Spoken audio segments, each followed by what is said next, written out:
A gente descobriu que ele fala a mesma coisa para todo mundo. Fomos coroados com o sucesso, com a fama, sei lá, com o que mais o que. Tudo mentira. Olha lá, pastor Humberto e Rafael. Só que tá no Rafa. Sem microfone. O Humberto no murdo surdo.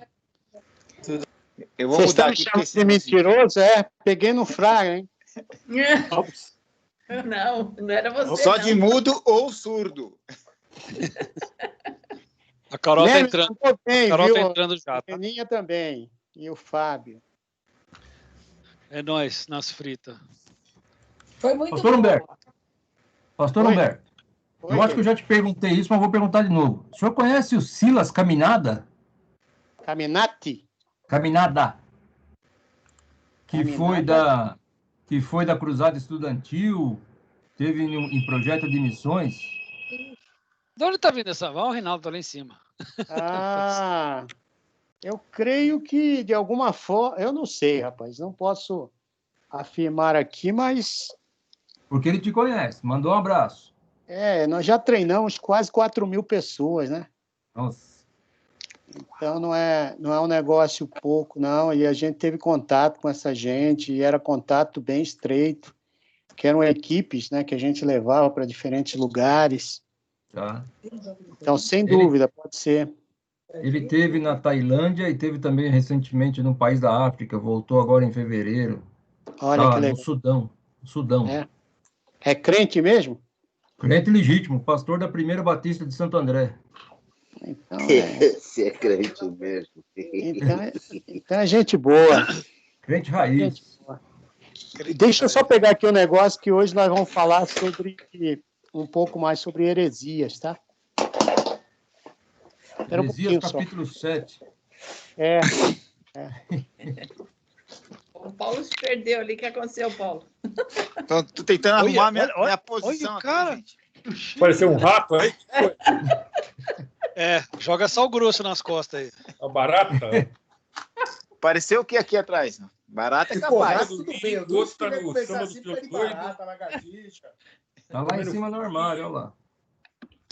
Ô, Rinaldo, você tá sem câmera por quê? Tá... Que a Renilson tá usando a dele, ué. Pessoal, vamos começar então?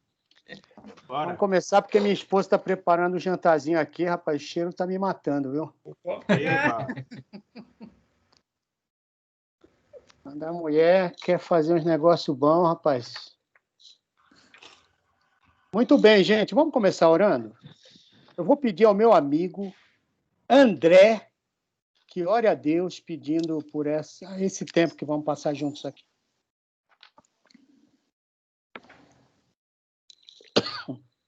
Espera aí que eu na emoção desliguei até a câmera, pastor.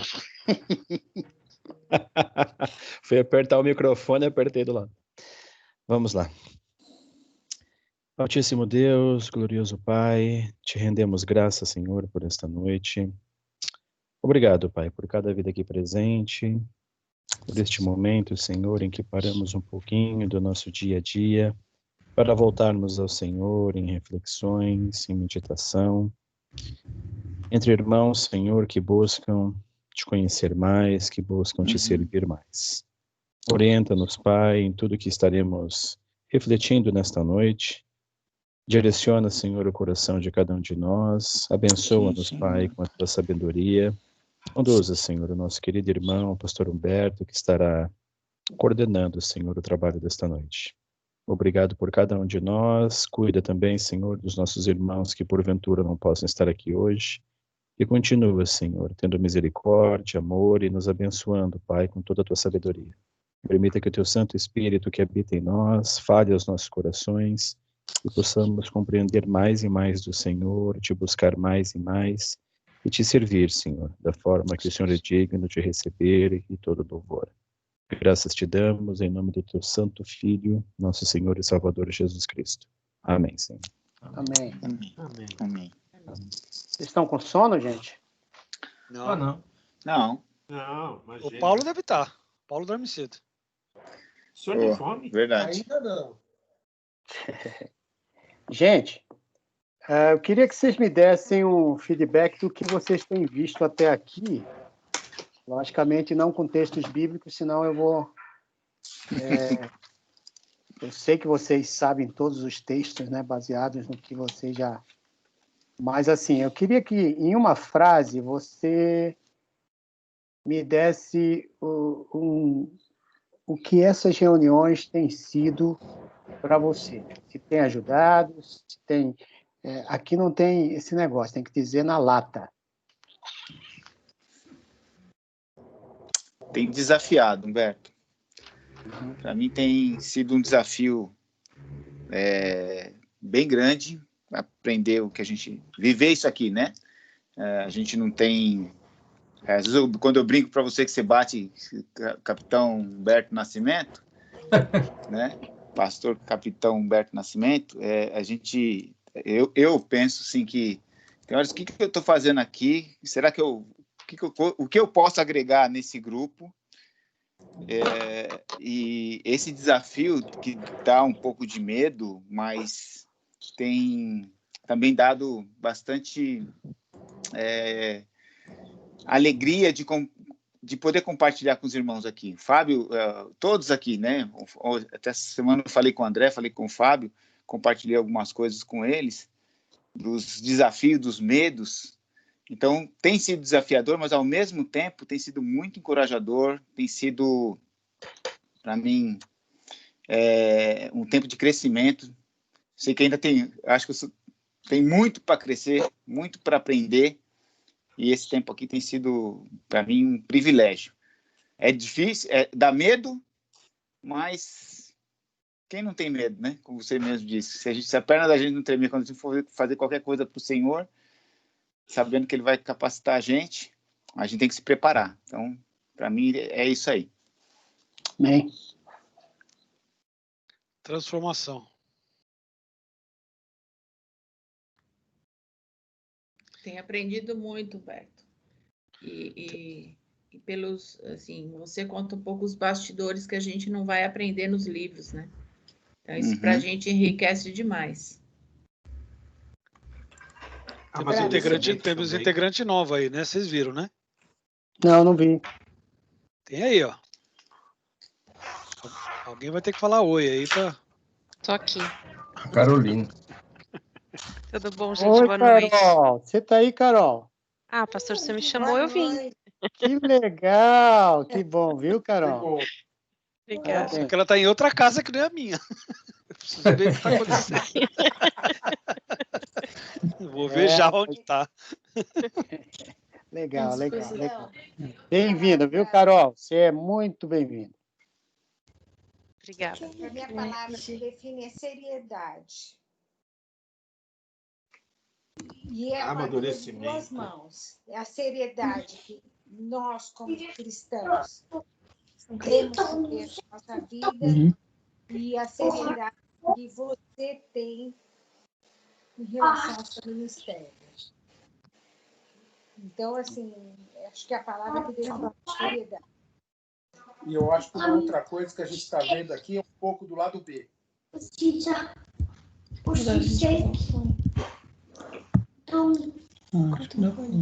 Vendo coisas que ninguém conta.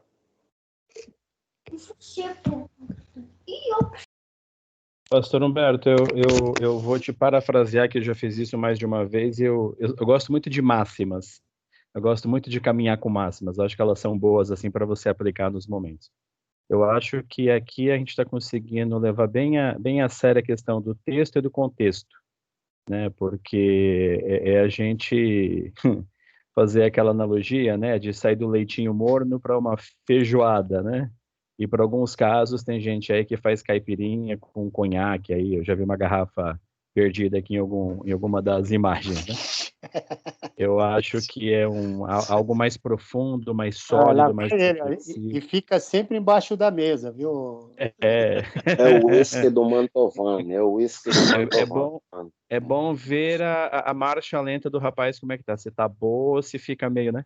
Agora, eu acho que isso é bastante profundo, é texto e contexto mesmo, que a gente vive hoje. A gente abre o jornal, você fala Senhor, né, Senhor, assim, como a coisa tá maluca. Então, é isso. Ok. Para mim está sendo, eu diria que um treinamento, né? Está sendo muito bom.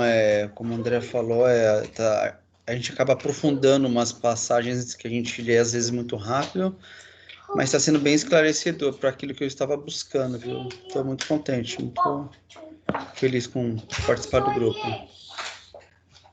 Ok. Faltou mais alguém aí ou podemos seguir? Edu, como é que você está, Edu? As reuniões, sem dúvida, são enriquecedoras. A gente se sente privilegiado em participar. Com certeza. Mas eu sinto falta de... eu não enxergo um planejamento, não sei quais os caminhos, né? Isso me incomoda um pouco. E o outro lado, eu ouço a igreja muito atarefada, muito corrida, e eu não sei, eu falo por mim, né? A gente já se dispôs e a gente... eu sinto que falta o lado efetivo de estar atuando mais na igreja. Então, isso me incomoda um pouquinho. Uhum. Cadê o Gerson? Olha, embora novo aqui no grupo, né? Essa aqui acho que é a terceira reunião que eu estou participando, mas Você eu tá já me pude procurar, cara? perceber, aí crescimento e confrontação, né? Ou melhor, ao contrário, né? Confrontação, crescimento. Ok. Gerson, você está falando algo? Não, o Fábio me procurando aí, eu perguntei por que ele tá me procurando. Porque você ainda não falou. Tô aqui, Fábio. Tô aqui, rapaz. Você pensa que vai fugir, rapaz? Vai todo bonitão, hein? Muito bem, gente. Então, o nosso sonho com esse encontro aqui não é daqui você sair para o ministério, né? Mas é você se preparar para esse ministério. Está aí as portas. Vai chegar. Se você crê no Deus que te chamou, é Ele que vai te dar o ministério na hora certa, no momento certo. Então, isso aqui é mais para te dar aquelas bases que você não vai receber em seminário. Como alguns de vocês já mencionaram, né? A experiência e tal. Quando você estiver no ministério, que Deus te deu, aí você vai lembrar de algumas coisas que você aprendeu. Nem vai lembrar disso aqui, mas vai lembrar dos casos que você ouviu e saber como se portar, né, diante dessas situações. Então, isso aqui não é... Eu não estou preparando vocês para serem os ministros da Igreja Batista do Morumbi, porque nem tenho esse poder, né? Faço parte de uma equipe também. Mas, se alguém me pedir indicações de nomes de pessoas para ministério, sem dúvida eu tenho aqui as pessoas que eu teria imensa confiança de que estão caminhando com Deus, e eu estou acompanhando isso. Então é isso. Eu queria que vocês entendessem que esse aqui vai ser um tempo, não só para isso aqui, mas nos momentos assim que você quer conversar, entre em contato comigo para mentoria. E mentoria não significa coaching, te preparar para ser um bom ministro daquilo que você já está fazendo. Não. Mentoria é conversas. Você abrir teu coração. A mentoria, ela parte do mentoriado, né? Das suas dificuldades, para aquela pessoa que, de repente, tem um pouquinho mais de experiência e pode compartilhar dessa experiência e do conhecimento sobre aqueles assuntos. É isso que eu me propus nesse pequeno grupo. Nada mais que isso. O resto é parte de que cada um tem que se mostrar, tem que se apresentar às pessoas, aos ministérios e dizer: eu quero servir, E aí, se alguém disser que não pode servir, aí é outra coisa, mas aí a gente vai ter que conversar, mas aqui é caráter do ministro que vai servir lá na frente. É isso que eu gostaria de ser parte desse tempo aqui com vocês, tá bom? É para isso que eu me propus aqui. Então, uma outra pergunta que eu tinha para vocês é: como foi a semana passada? Vocês gostaram do Rony? O que foi mais impactante que o Rony falou sobre ter uma mente bíblica? Eu acho que o tema, se eu pudesse resumir, era o que é ter uma mente bíblica. E aí eu faria a mesma pergunta para vocês. O que é ter essa mente bíblica, né? Porque aí, daqui a pouco, eu quero começar uma série com vocês sobre apologética e trabalhando as questões de heresias. Quais são as grandes heresias que eu e você, no ministério e na sociedade, estamos enfrentando nos dias de hoje? E que você, como ministro, vai precisar ter a tua mente muito clara naquilo que é bíblico e naquilo que não é. Eu não quero sacrificar a verdade por uma falsa amizade.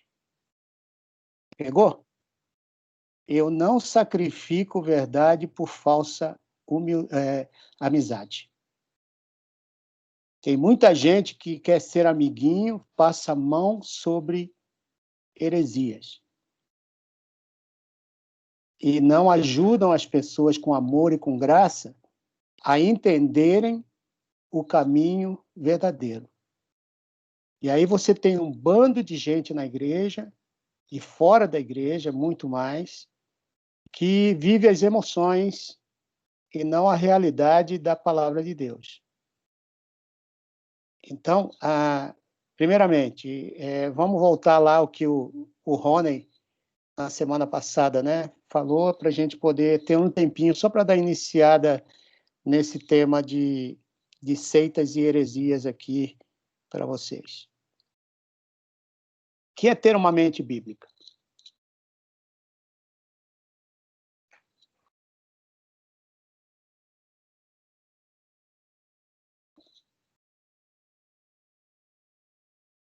Tá ruim, hein? Cadê o segundo, então? Edu, tá sem áudio. Alô, câmbio, 1, 2, 3, testando. Aí. É que tava um barulho aqui fora e eu desliguei e esqueci. Mas a palavra do Rony veio muito de encontro ao que você, Humberto, vem trazendo de nos despertar para esse mundo volátil, complexo, ambíguo e vulnerável, né? Então, eu acho que é bastante difícil, né?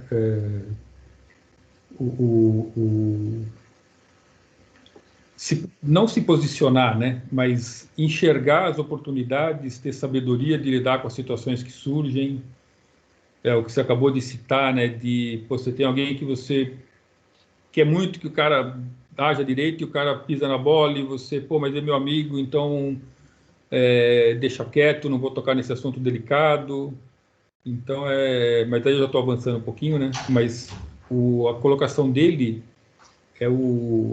anos atrás tinha um termo de administração, né, que é a visão holística, né, do evangelho completo. Então, eu não posso ser cristão e deixar de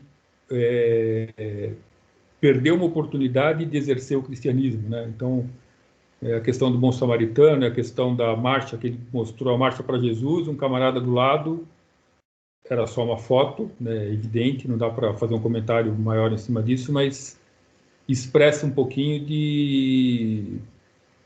passa uma galera ali, né, não, eu sou um levita, não posso me misturar com esse povo.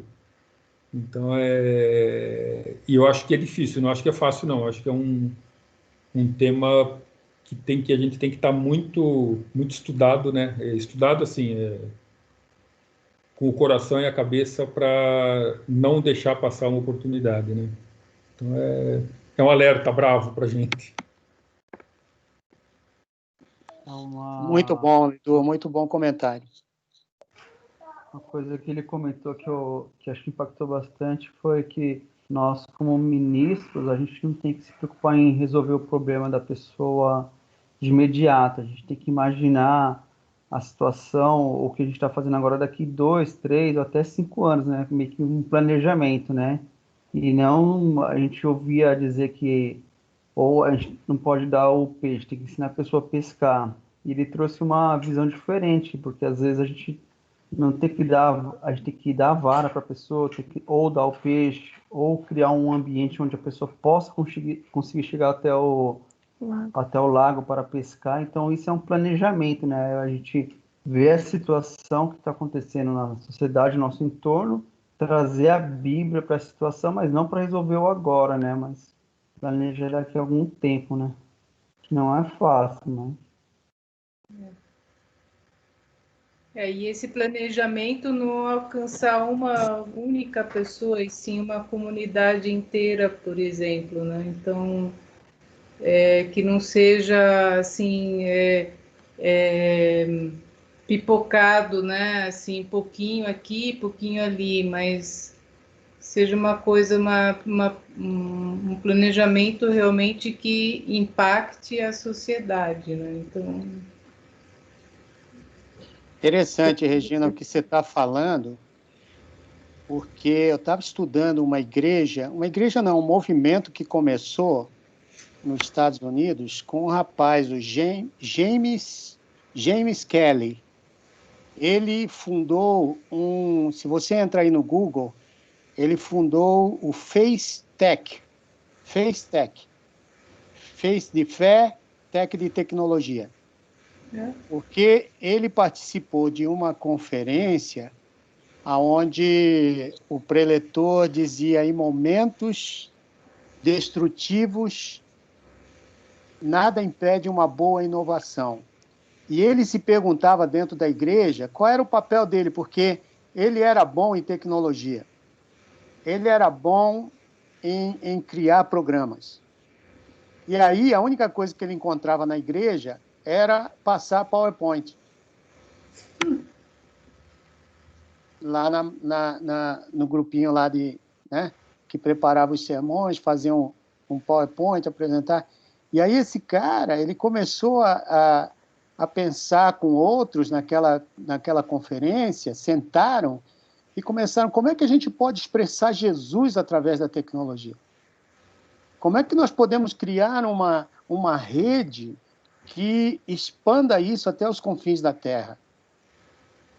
E interessante, aí ele abre essa companhia FaceTech, companhia não, essa organização não governamental, que hoje já está em vários países, e a ideia é criar conceitos, informações sobre tudo que acontece naqueles lugares e como expor isso para as igrejas ao redor, para que todo mundo participe na transformação daqueles lugares, daquelas pessoas.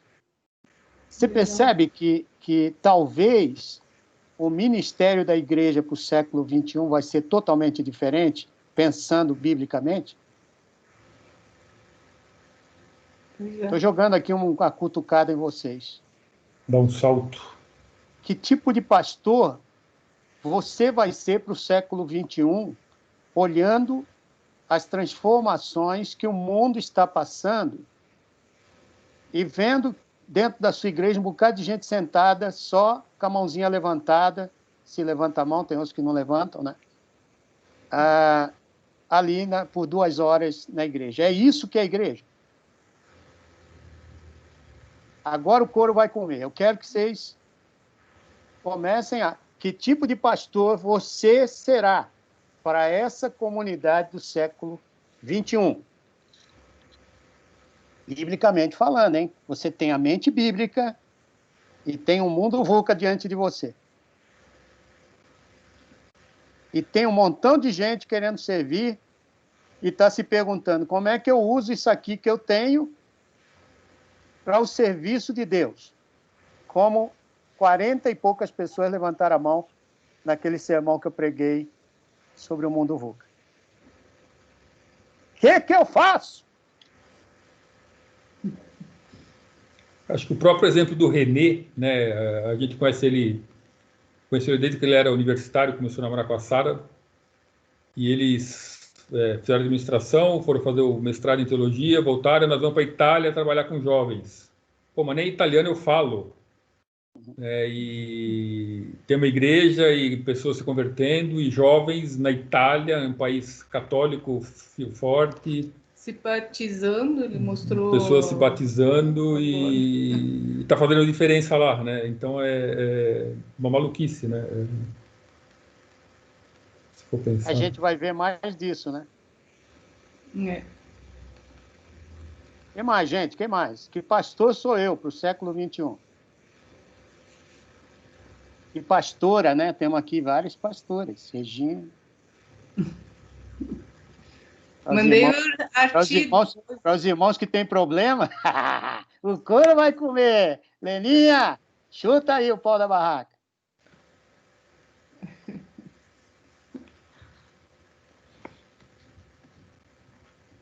Gente, isso é uma pergunta. Todo mundo Vou falar. Ô, pastor, eu estou respeitando, eu tô indo por antiguidade, entendeu? Como eu cheguei aqui há pouco tempo, deixa os irmãos mais maduros, o né? Paulo até sumiu do mapa aqui, ó. Só estou vendo. Mantovani está quietinho. Deixa eu colocar aqui.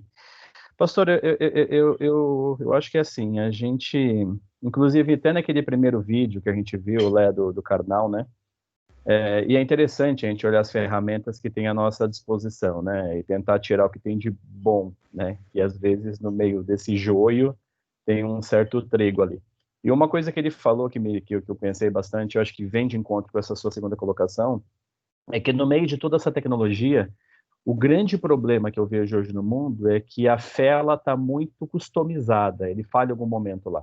Então eu vejo muitos cristãos, assim, como eu lidero um grupo, né, e lógico, né, eu sempre falo para eles, eu não sou um pastor, eu sou só um irmão aqui que está encabeçando a reunião.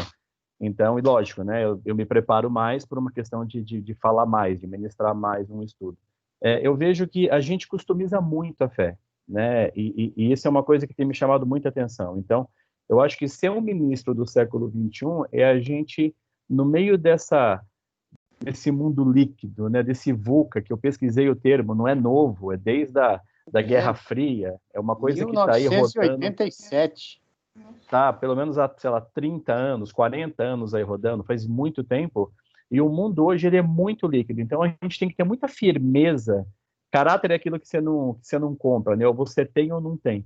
E tendo um caráter cristão, a gente tem que ter uma firmeza de fazer aquela exortação no momento oportuno, com leveza, com doçura, para não quebrar o diálogo, mas com a firmeza de falar, existe uma teoria criacionista, existe uma evolucionista, vamos conversar e ter diálogo para isso. Porque se a gente for para um extremo ou outro, você racha a comunicação e é muito mais fácil o cara se afastar do que ele se apegar às escrituras. Então a gente tem que ter as escrituras muito bem diluídas na nossa mente, muito bem enraizadas, muito bem formado, a gente tem que estar muito bem preparado para ver o assunto que vier, bater e falar.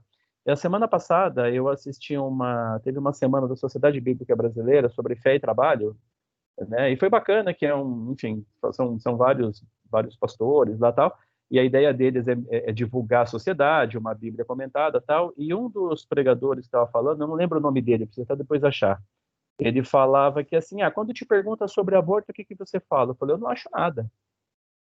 Quando te fala sobre adultério, o que você acha? Ele fala, eu não acho nada. Mas por que não? A Bíblia fala. É um livro que existe há alguns milhares de anos, já tem uma opinião formada, consolidada, muito já experimentada, então ele responde com base nisso. Eu falei, nossa, que interessante. Então a gente tem que ter essa firmeza de quem nós servimos, quem nós seguimos, o que nós temos de estruturado para falar. É ter as escrituras não como um livro místico, mas como um livro firme, um livro que caminha com a história, que não é uma coisa tirada. É ter essa firmeza para ir num diálogo, seja com aquele menor, né? Paulo fala em Romanos, né, que ele deve a ricos e pobres, ignorantes e sábios.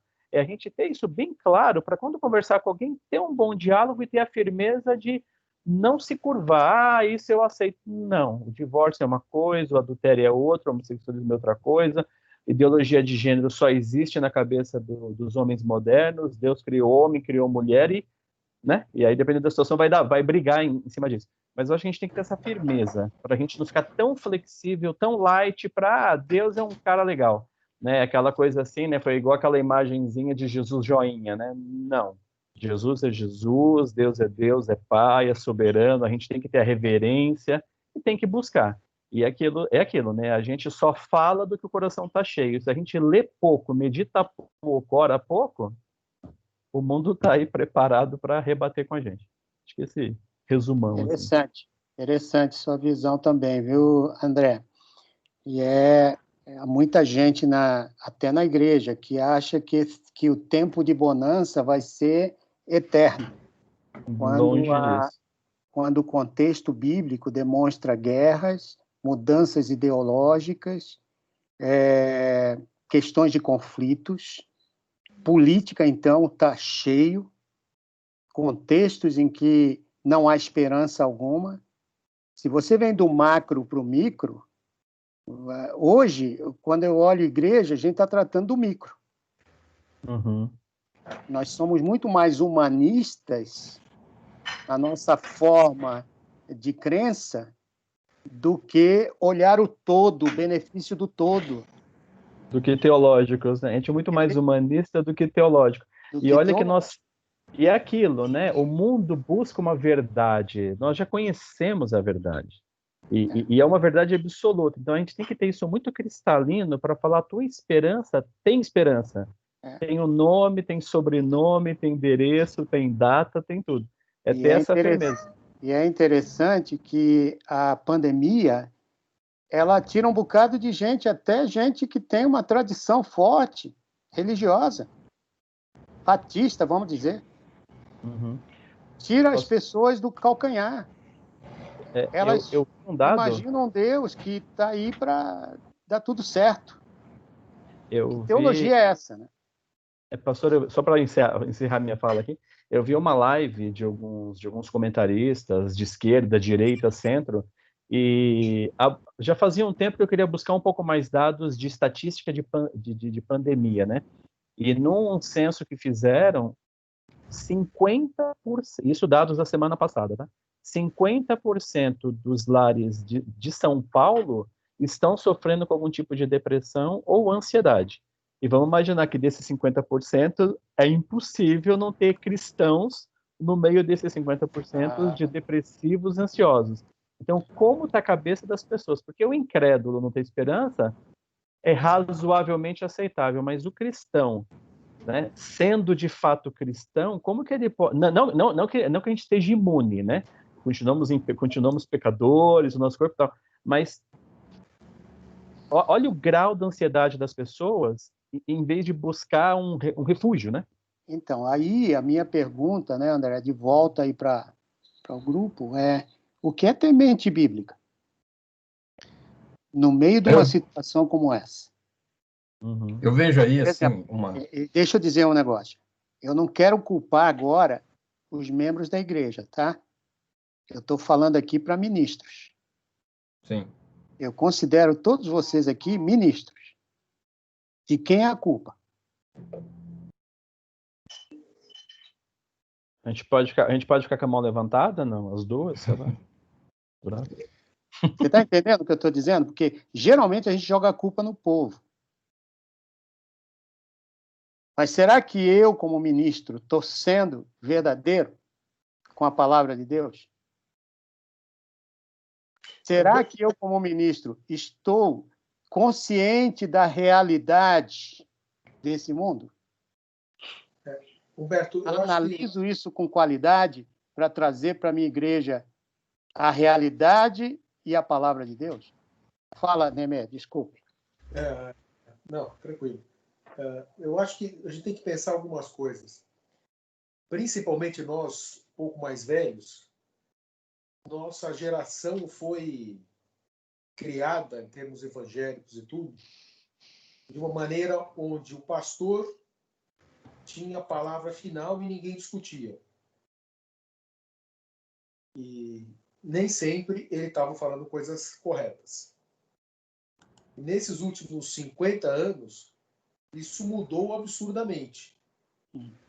Hoje, não dá para o pastor falar lá na frente ou de qualquer lugar alguma coisa sem ter absoluta certeza do que ele está falando. E aí entra a mente bíblica. Você está mencionando aí algo muito importante, Lê. E hoje, para ele falar, ele tem que estar muito bem calcado na Bíblia. Porque qualquer coisa que ele falar que escorregue um pouquinho... Já tem o Google para entrar no culto, já. Já. Não tem o pastor Google. O cara já está lá com 3 Bíblias na mão, dentro do celular, um comentário, pelo menos. Está olhando. E se está na internet, pior ainda. Eu acho que eu complementando, né, o conhecimento todo que a gente está adquirindo, mas esse conhecimento todo, sem você praticá-lo, não adianta você só engolir e não praticar tudo isso que você está aprendendo, porque é o que está exigindo hoje o mundo. Primeiro, as pessoas não estão te ouvindo mais, elas estão vendo sua atitude. Esse eu acho que é o mais claro que a gente tem visto, é que a pessoa olha para você, ela não quer muito te ouvir, mas a sua atitude vai fazer diferença. E aí ela vai em função da sua atitude. Ela vai te questionar o porquê. Peraí, como é assim? Você está vendo que está acontecendo uma injustiça, você está ali sereno, tranquilo, com tudo isso em cima de você acontecendo, e você vai se manter calmo, tranquilo? Isso são atitudes que, né, uma delas, né? Mas de manhã você prega Malafaia, de noite você prega Ricardo Gondim. De manhã você prega John Piper, de noite você está pregando, sei lá, Guilherme Boulos. Você vê a coxa de retalho e a falta de linha teológica e de leitura contextual é muito grande, gente. É muito grande. E aí, Humberto, só uma coisa, que o cara recebe um pedaço de um discurso de um Leandro Carnal falando da Bíblia, aí que vai dar uma bagunça total, porque se ele pega tudo, ele entende que o cara é ateu, agora, acaba recebendo no WhatsApp da vida um trecho de 5 minutos falando alguma coisa, concluindo absurdos em termos cristãos. E acha sensacional. E acha legal. Aí é que tá. Aí tem um problema sério. Porque as pessoas estão indo atrás de tradições. E é óbvio que tem tradições que são fundamentadas. E aqui eu entendo esse contexto que o pastor Humberto está colocando, que é assim, o pensamento bíblico. Tá? Essa é uma tradição fundamentada. Paulo fala que ele vai passar isso de tradição, por tradição. Agora, existe a tradição que vem daquilo que eu falo aqui hoje, que não tem fundamento nenhum e as pessoas estão acreditando. Elas estão querendo aquilo que é fácil, aquilo que massageia aqui, né? E não exatamente aquilo que vai impactar e que vai confrontar. E eu tenho vivido isso, tenho experimentado essas situações. E aí entra essa história, da gente como ministro não pode cair nessa. Exato. A gente falar, a gente tem que estar muito bem fundamentado para, se alguém perguntar qualquer coisa, a gente conseguir responder. Sim. Conhecimento e prática. Vamos ver se está. Isso que o Nemer falou está na Bíblia, em Hebreus 13. Vamos dar uma olhadinha lá? Hebreus 13, aí eu não sei se é 6, 7 ou 5, 5, 6, 7, eu não sei. É um desses aí.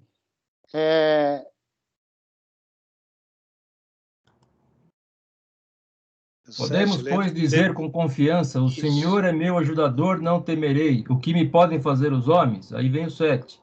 Lembre-se dos seus líderes, que lhes falaram mesmo a palavra. Então tá. Mesmo, que... Podemos, pois, dizer com confiança, o Senhor é meu ajudador, não temerei. O que pode me fazer os homens?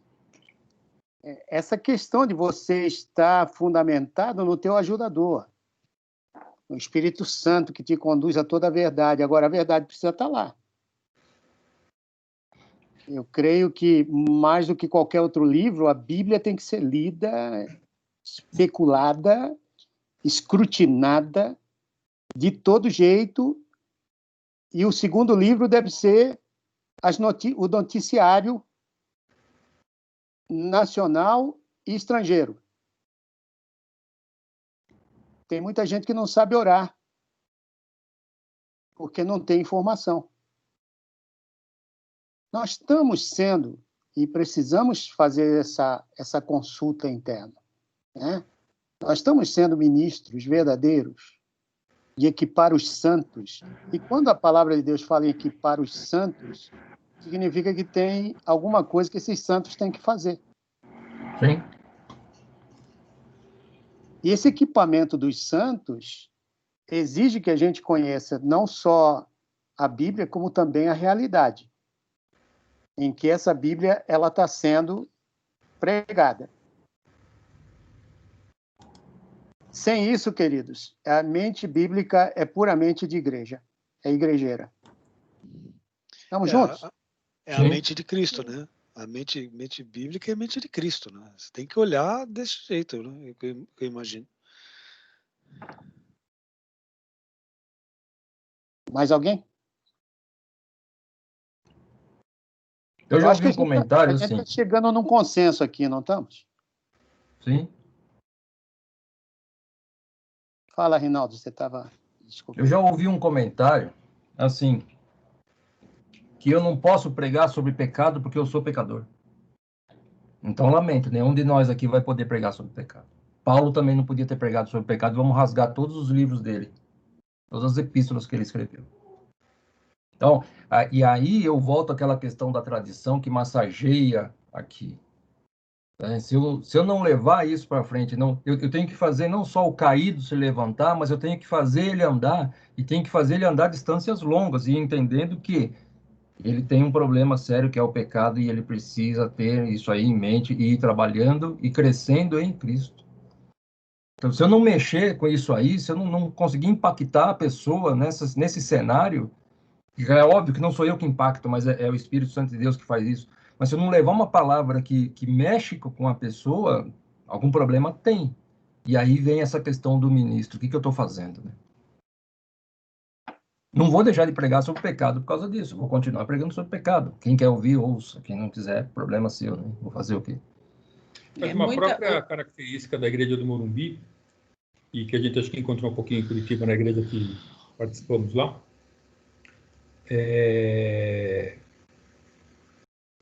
uma coisa que para mim sempre foi muito claro isso, assim, é uma igreja que ela é apegada à palavra, né? Ela pode ter uma ação que não me agrada, né, que eu sou chato, outra que não agrada um outro chato lá, mas ela é uma igreja apegada à palavra, procura pregar a palavra, trazer, né, a última série que teve, a gente foi lá, Entregadores de Esperança num mundo desesperançoso. Agora um tema completamente maluco, né, de um mundo maluco, como que eu vou me posicionar, como que eu vou entender, amar e praticar o evangelho. Então, acho que é pegar os conselhos de Paulo, né, para Timóteo, Tito, Filemão lá, ele, olha, se apegue a essa doutrina, né, que já foi falado aqui, e leve dentro do contexto, é como Paulo fez as cartas dele, né, ele abordava o contexto que a igreja vivia com a sã doutrina. Então, acho que é isso que a gente está... Que não vou dizer que é fácil, né, porque Paulo fez, né? Isso aí é legal, Edu, que me traz aqui uma outra pergunta. Vai cutucando, a gente vai tendo que ir apertando aqui. Vocês acham que tem muito mimimi? Tem. Tem. Muito. Não acredito que você está falando isso. Porque, é só sinceramente, mimimi, pastor. Isso é uma estratégia. Deixa isso é uma quieto. estratégia, gente, demoníaca, porque enquanto eu posso manipular as emoções das pessoas, eu tenho aquele povo ali.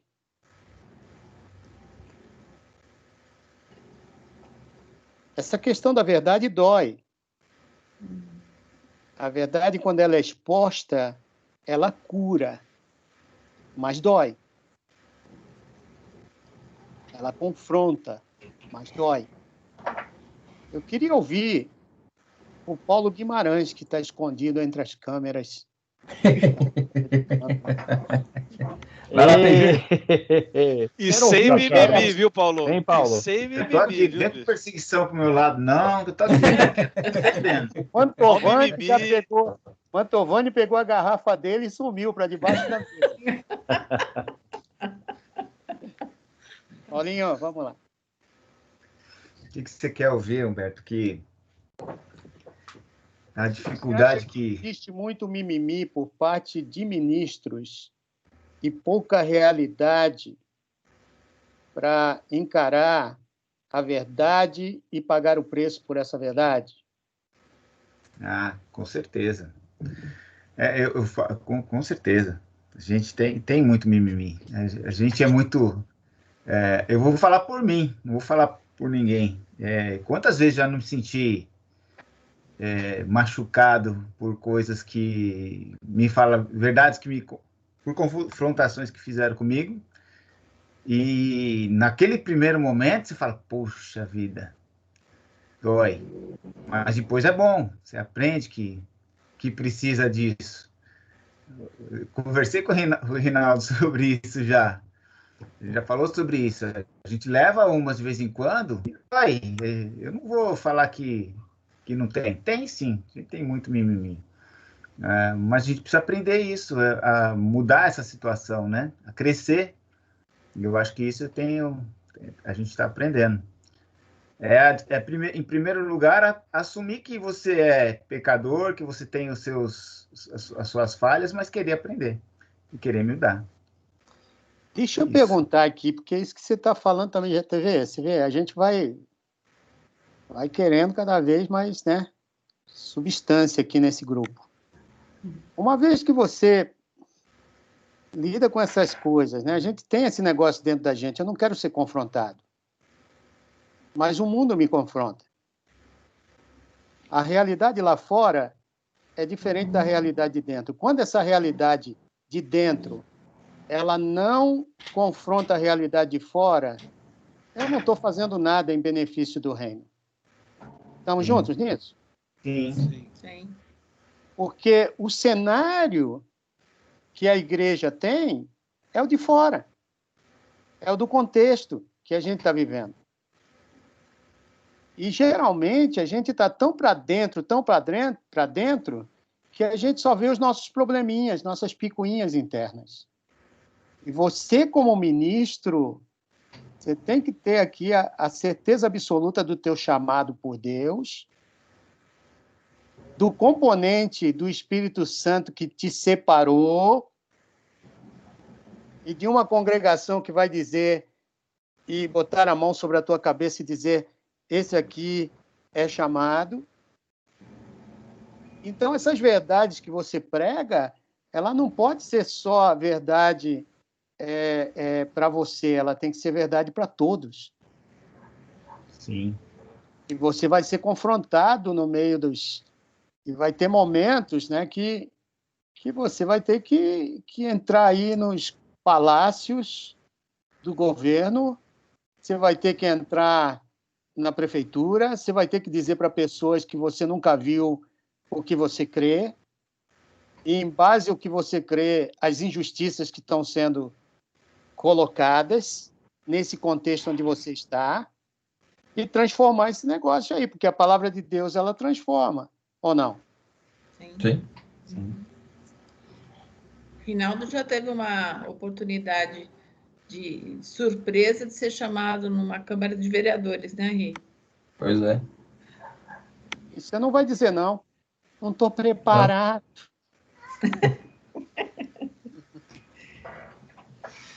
Foi muito legal a experiência. Eu fui fazer a abertura oficial daquela capela do Shopping Morumbi. Ali eu estava com o Rabino, aqui de São Paulo, estava com o arcebispo aí de São Paulo, e eu, o engraçadinho, que o Lisânias não pôde ir, falou, vai lá no meu lugar. Nossa Senhora! Aí tinha lá o Falaô Bichá, sei lá como é que é o nome. Estava lá o espírita, o cara-chefe aí do... Né? E cada um tinha 15 minutos para expor a sua fé e a importância daquela capela. Que oportunidade, gente! Depois era o Rabino convidando a gente para bater papo sobre a cidade de São Paulo, os outros queriam bater papo. Tem coisas que todas as religiões querem e que são boas. E tem coisas que não dá para abrir mão e fazer negócio. E a gente precisa saber o que é bom, principalmente se você for pastorear numa comunidade, o que é bom e que todo mundo busca aquilo e gostaria de ter aquilo. Vá ter diálogos. Converse com as pessoas. E naquilo que é essencial e não tem negócio, seja firme. Agora, geralmente, a gente se fecha em tudo. Verdade ou não? Sim. Você vê o padre, vou sair fora desse cara aqui. Você vê a formatura ali das filhas ou do filho e quer que um pastor fale, eu não vou porque vai estar lá o padre X ou o padre Y ou espírita, ou o que seja. Essa experiência que a Renil citou aí, tinha um padre. E ele falou, para mim é uma honra abraçar um pastor. Teve um que queria vir pregar na minha igreja. Eu falei, não, aí não, pastor, aí, padre não. Não, a gente já convidou o padre para ir assistir nosso pequeno grupo, ele aceitou o convite? Ele queria que eu fosse falar na igreja dele, aí eu vou. Não, mas esse padre que me encontrou lá na Câmara dos Vereadores em Santo André, esse aí falou, quero que você vá conhecer a minha paróquia. Eu falei, vou, o senhor pode me chamar que eu até prego, se o senhor quiser. Eu falei, não, para mim é uma honra. Eu falei, tá bom, beleza. Nós tivemos uma disciplina esse semestre que chama, semestre passado, o anterior, Diálogo Interreligioso, que é o que você, as tuas palavras, não, Humberto? E o que a gente tem ouvido desse mundo VUCA, né? Então, eu tenho que estar disposto a ouvir, não vou abrir mão das minhas convicções, né? Por exemplo, tem um camarada que eu acompanho que é o Padre Lancelotti. Ele tem, todo fim de ano, quer dizer, ele tem vários programas, mas no fim do ano ele junta outras confissões de fé e faz um trabalho grande com crianças carentes. É uma tremenda oportunidade, né? Você acha que eu vou falar, não vou porque você é padre, eu sou cristão, eu sou protestante, a gente não se mistura. Agora tem que ter muita sabedoria, né? É uma tarefa árdua, tem que estar preparado. Por isso, o Padre Lancelotti tem um trabalho maravilhoso lá no centro, né? Isso não é para neófito, isso aqui é para quem, né, tem um caminhar com Cristo, está firme na sua fé e sabe distinguir o que está acontecendo ali e tal, e sabe da sua fé. Eu não vou negociar. Nesse mundo líquido, eu sou neto de padre. Olha lá. Apedrejado, né? Um padre apedrejado porque foi falar dos dogmas. No meu trabalho... Os padres não querem saber mais de mim, eu não sei porquê, acho que eu estou sendo excomungado. Mas é isso aí, Mas tudo bem. O padre Marcelo foi meu aluno na faculdade, mas ele não era padre naquela época, eu também não era pastor. Então, lá na cadeira do salão, Humberto, a gente atende todo tipo de as pessoas das mais diversas religiões. A vantagem é que você tem uma navalha na mão, né? Tem. Navalha e tesoura. Aí a gente tem pastor, a gente tem padre, bispo, tem o pai de santo, tem o espírita kardecista, tem o homossexual, tem tudo quanto é tipo de gente. E que fala sobre todos os assuntos. Como que você não vai ouvir? Você não precisa concordar, e não vou concordar. E tem as minhas posições bem claras, bem definidas lá. Mas é esse desafio de você ouvir e você deixar o cara falar, e a hora que der uma brecha ou der uma oportunidade, você fala alguma coisa. Cara. Deixa eu dizer uma coisa. Paulo, isso que você está falando é muito importante. Nós sempre batemos em católicos. Sim. A gente sempre mandou católico para o inferno. O nosso evangelismo, quando eu falo nosso, eu estou falando a nível assim geral, né? Não que você ou eu fizemos isso, mas a maioria dos cristãos que a gente conhece aqui no Brasil não tinha quem batia nos católicos. A gente não era pluralista religioso, e nem somos ainda, mas vamos ser. Os árabes estão chegando, os refugiados estão chegando. Muita gente de crença diferente estão nas multinacionais. Por exemplo, nós temos vereadores muçulmanos no Paraná. Nós temos prefeito querendo ser prefeito, gente lá em Foz do Iguaçu querendo ser prefeito muçulmano. Agora, o que a gente conhece dessa gente? O que a gente conhece deles para poder lidar? O Fábio, no outro dia, falou, caramba, eu fui fazer um trabalho, aí entrei nesse negócio dos dogmas católicos. Vocês conhecem os dogmas do catolicismo? Só alguns, né?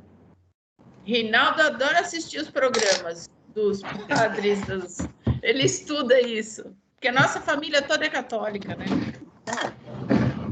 Isso é uma condição... Essa peça não vai ser o padre Rinaldo, né?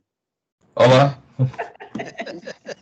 Isso é uma condição que eu e você precisamos ter, gente, como ministros. Você entender as bases da fé das religiões que estão no contexto em que você está.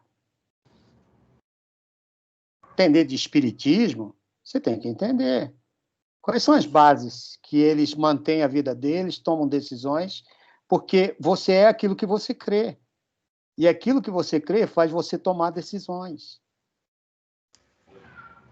E essa gente está no contexto social, político, econômico do nosso país, tomando decisões que afetam a igreja. E a gente está dentro da igreja ensinando o sexo dos anjos. De repente, falando de temas que precisaria de um pouquinho mais de profundidade. E, Humberto, sem contar que é muito fácil pregar para católico, porque a base é a mesma, né? Então, é fácil, é conveniente. Você descarrega... eu estou fazendo a minha parte, pregando só onde já está meio caminho andado, né?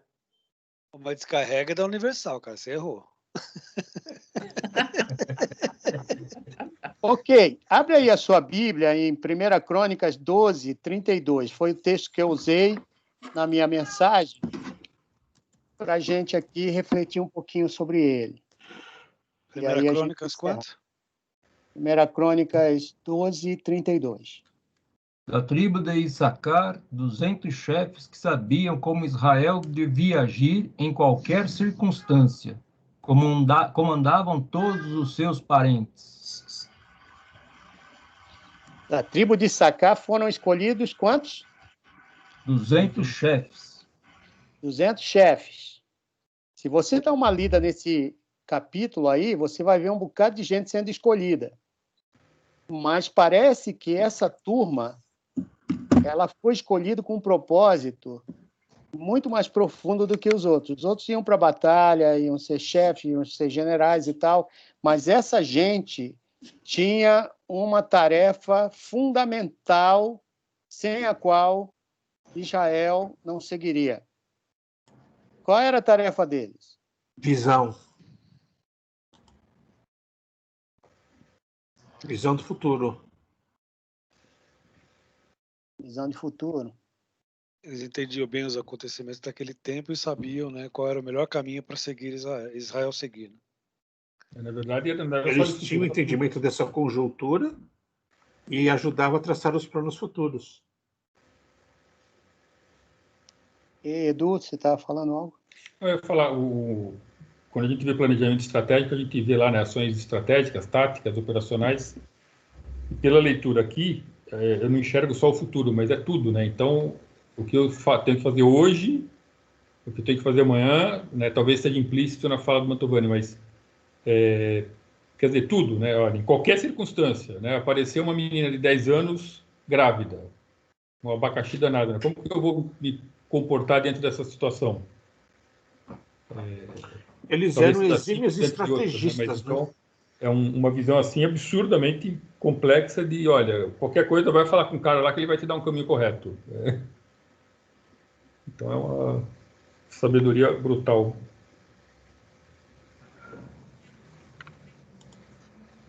E em relação ao nosso ministério, como é que vocês veem um texto como esse? Baseado no que a gente está batendo esse papo aqui, né? Que é importante que a gente tenha essa mentalidade desses 200, né? Para sermos, que é o que o Rony falou, né? Além da missão de Deus, a praxis social, a gente tem que pensar estrategicamente. Né? Esses 200, eles tinham uma visão de conjuntura, mas que solidificava numa visão de futuro, e eles eram profundos estrategistas de Israel. E é importante que a gente tenha essa visão para que a gente saiba lidar com essa sociedade líquida, esse mundo VUCA, porque sem essa visão o nosso povo vai morrer. A Bíblia diz que sem visão o povo perece. Você vê, num mundo volátil em que as decisões elas são tomadas por eventos, as pessoas precisam de visão a longo prazo.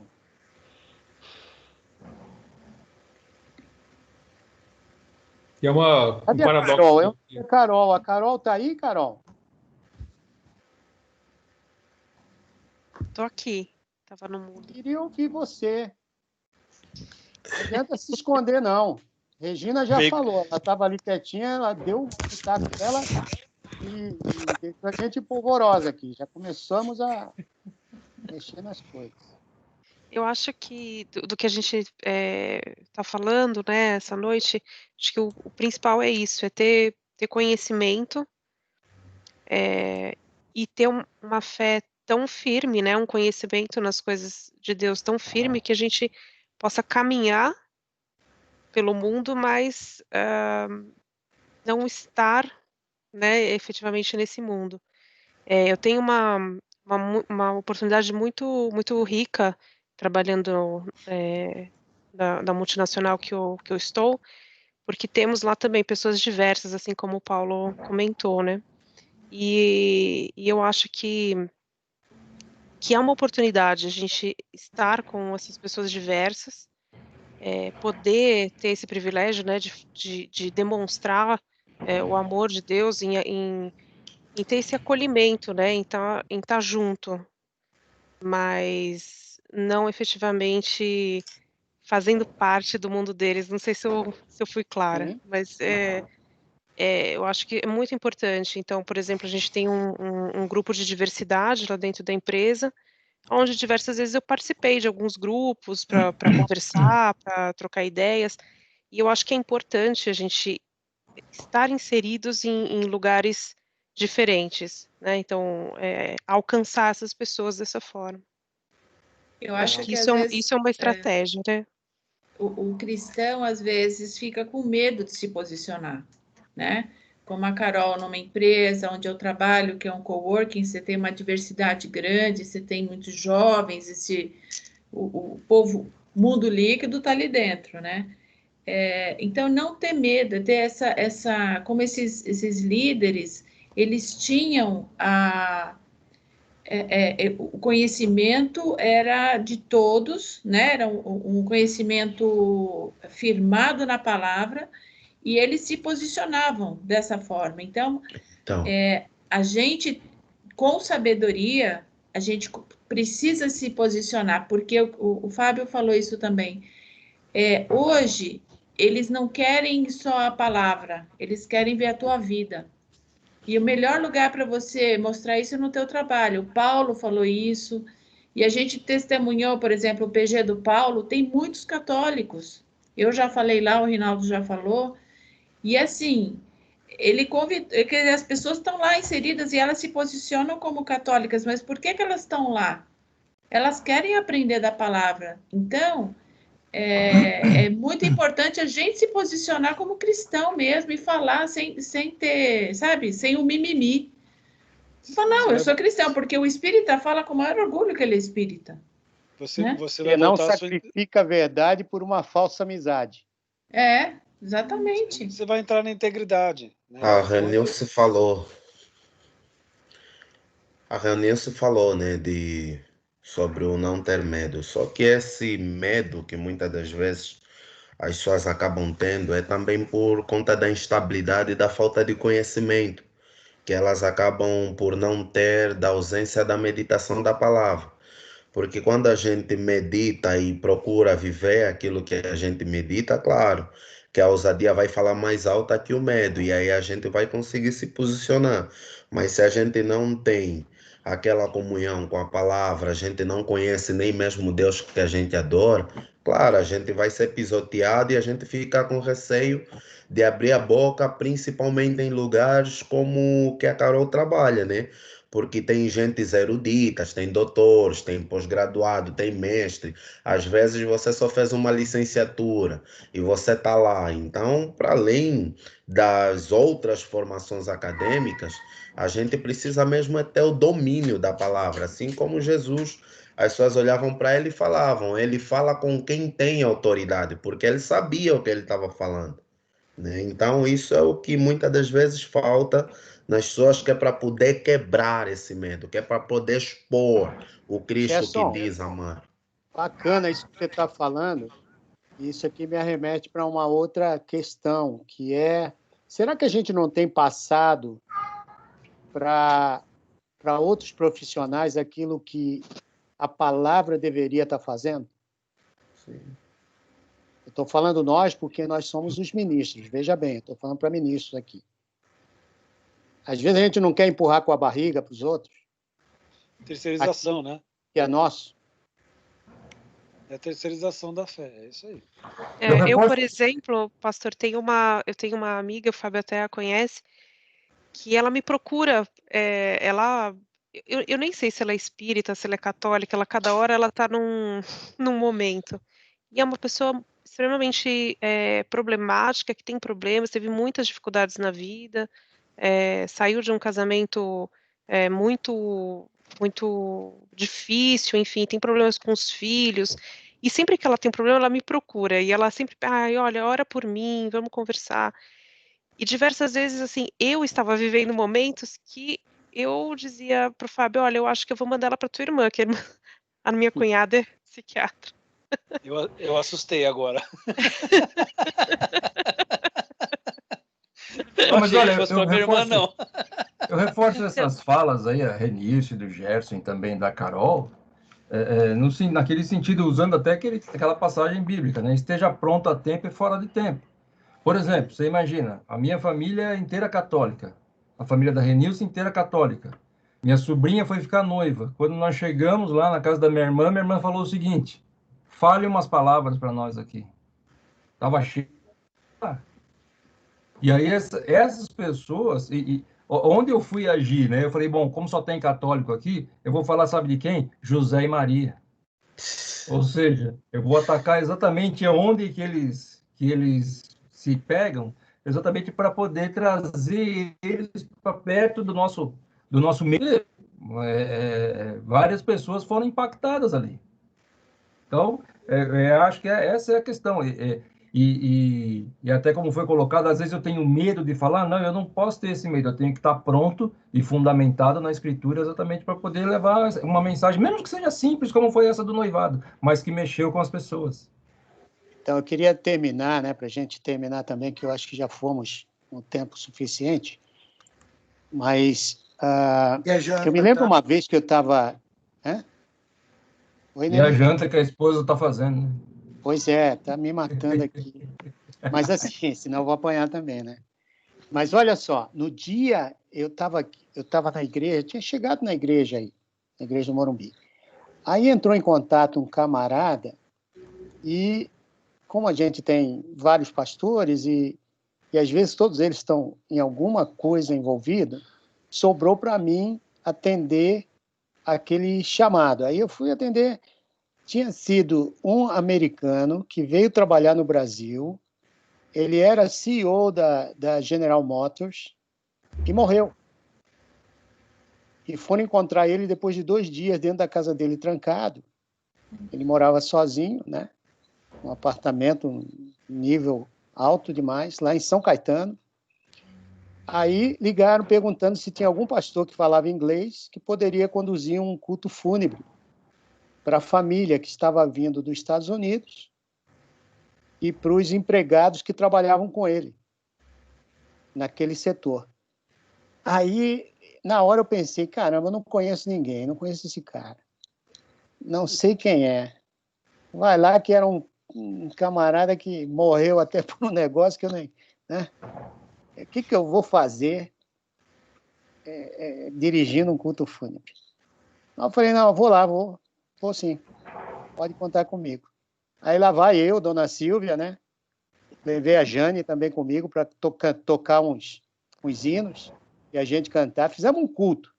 Só que, como eu não conhecia o camarada, durante aquele tempo que eu cheguei, as pessoas iam chegando, eu perguntava, escuta, esse camarada era gente boa?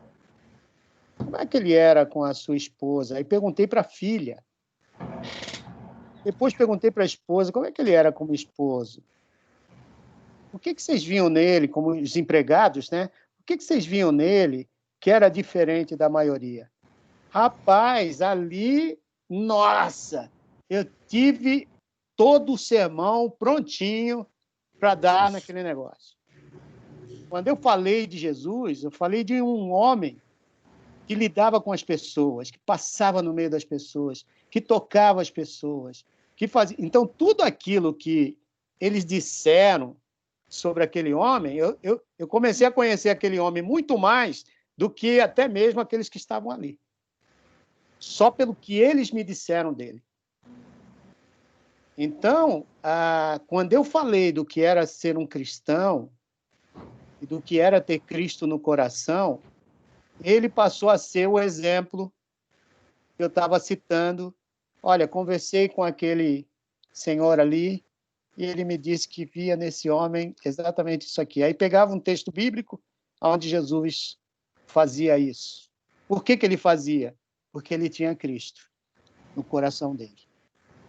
Então, sabe, essa questão de você contar história, de você trazer os caras para dentro da Bíblia, não falar de cima para baixo, mas você fazer as pessoas se sentirem parte daquilo que você está falando ali, e eles dizendo, caramba, eu quero essa experiência que esse homem teve.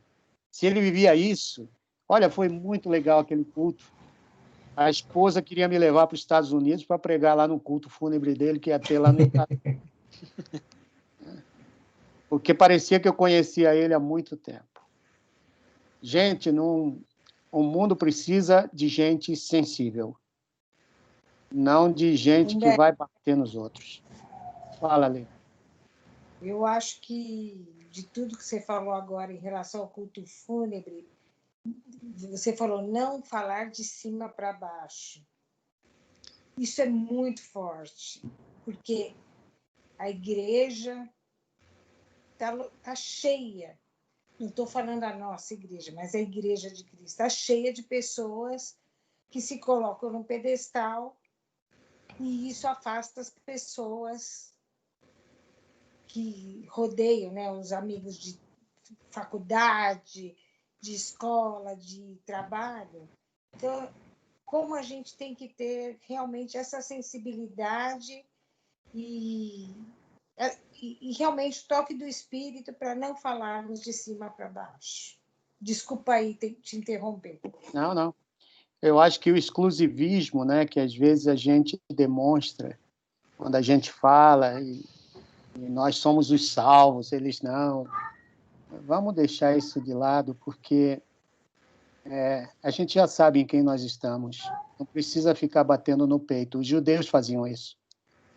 Porque as pessoas precisam aquilo que o Rinaldo estava falando, né? Traga a história.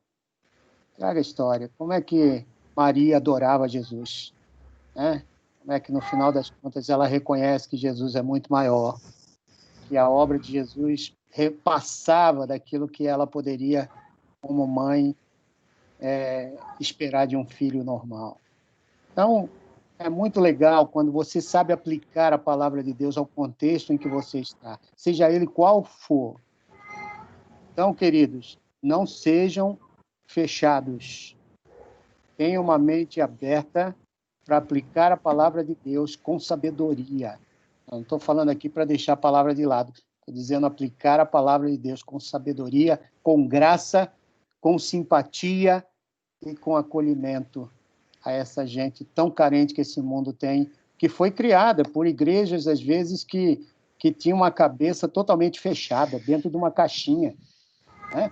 E que ensinou a gente errado. Tem muita coisa que eu aprendi errado, pode ter certeza. Agora, depois de velho, que eu vou começando a... Caramba, se eu soubesse disso antes. Mas uma coisa que você falou também, Humberto, uma coisa que você falou agora também, junto com o de cima para baixo, foi o que a gente chama, o que o mundo está usando hoje do storytelling. Do storytelling, é o contador de história. É a linguagem, o que a gente mais ouvia lá no cívico era o storytelling. Tudo era storytelling. E o interesse era tão grande dessa geração e do mundo desses contadores de histórias. Então, a gente conheceu um rapaz, olha só, ele tinha uma startup, e o que ele falava? Ele falava sobre morte, o tabu da morte. Então, ele sentava com você para falar assim, não, tá bom, por que você tem medo de perguntar para o seu pai, para sua mãe, que está no leito de morte, por exemplo, que você precisa do cartão de banco dele, da senha, dessas coisas que vão dar trabalho depois para você conseguir, que isso é importante para agora, saber. Então você tem o tratamento, falar sobre a morte. Então a startup do cara é isso. Então ele sentava para contar a história e falava sobre morte. E contava 20 vezes a história da mãe dele, como aconteceu, do pai que morreu, da mãe, da irmã. E isso é o que eu vejo como uma nova modalidade para atingir também essas pessoas como ministro de hoje, dessas pessoas, principalmente agora onde a gente está lidando com a tecnologia. E como você faz o dinamismo na tela, né? Como é gostoso você sentar para ouvir histórias, né? Estudo de casos, essas coisas fazem a diferença, né, para a nossa vida. Pelo menos para mim, assim, me encanta no sentido bíblico, não né, da palavra encanto em si, mas é algo que te chama, que você continua querendo ouvir. Né? Então isso eu acho que é uma das formas que a gente tem nesse mundo líquido de agir também. Muito bom, gente. Gostei demais hoje da interação que nós tivemos aqui na telinha. Eu espero que a gente continue assim, né? Todos nós. Eu vou, a semana que vem, então, entrar nessa questão de apologética para a gente discutir aqui como é que a gente apresenta melhor o Evangelho às diferentes seitas e religiões que temos aqui no Brasil, com bases teológicas, bíblicas, boas, para a gente poder lidar com isso, tá bom? Regina, você pode orar para a gente, terminando? Oro. Paizinho querido, te agradeço por esse momento tão gostoso de compartilhar da tua palavra, de colocar os pingos nos is e de poder aprender cada vez mais a tua verdade, ó Pai. Que a gente possa estar preparados, ó Deus, para a tua missão, não para a nossa missão ou para a missão da igreja, mas ela, acima de tudo, é tua missão, ó Pai, e que a gente possa estar sempre dispostos a sermos servos teus e nos colocar no nosso lugar, ó Pai, de humildade perante ti, saber que a tua força nos ajuda na nossa fraqueza, ó Pai. Que o teu Santo Espírito esteja sempre nos guiando na tua verdade, ó Deus. Essa é a minha oração em nome de Jesus. Amém. Amém. Amém.